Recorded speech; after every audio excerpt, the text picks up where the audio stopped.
guys, Miss Hudgens here with another challenge for you this week.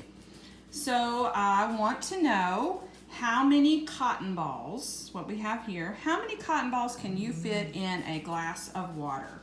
I have a small glass right here. It's a jar, clear, and you can see how full I have it. I just have a little bit of space right there. And then I have as many cotton balls as I could find right now, but I know I've got more somewhere. So here's my question.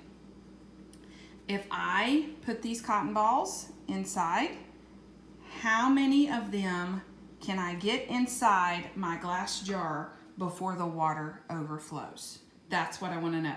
Now, I want you to try it on your own, pause the video, and then come back and we'll talk more about it. Did you try it on your own? So here you see I've got a lot less cotton balls and I keep shoving them in there. I have not changed the amount of water. I have not added or taken away water. I've just kept pushing in cotton balls. And what do you notice about the jar? What's going on? Why isn't it spilling? Why isn't it spilling? Isn't that so cool? The water isn't coming over. Did you try it? And did you see that your water never actually came out of the jar? It all stayed right in there with the cotton balls. So what's going on? You may or may not know this, but a cotton ball is actually made from a plant. Cotton is a cotton plant.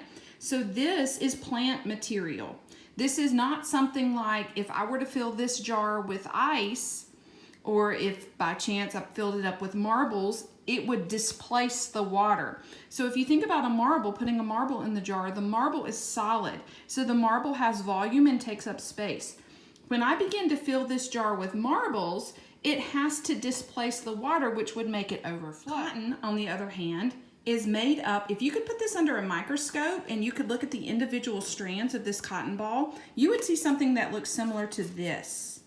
This right here, I know you know what this is. This is a paper towel roll, but this is an example of what it means to be hollow. You can see all the way through it and air gets trapped underneath there. Okay, so if you were to put this under a microscope, you would see items that look similar to this paper towel tube, and you would see that there's air inside of it. So a cotton ball is not a solid, okay? So that's mostly made up of air or a gas, and that's what makes it so lightweight. So when I begin to put my cotton ball in my water, you will notice it absorbs the water, and what it's doing is absorbing the water inside the cotton ball tubes or the cellulose that's inside there. So all those little fibers right there, they're filled with air.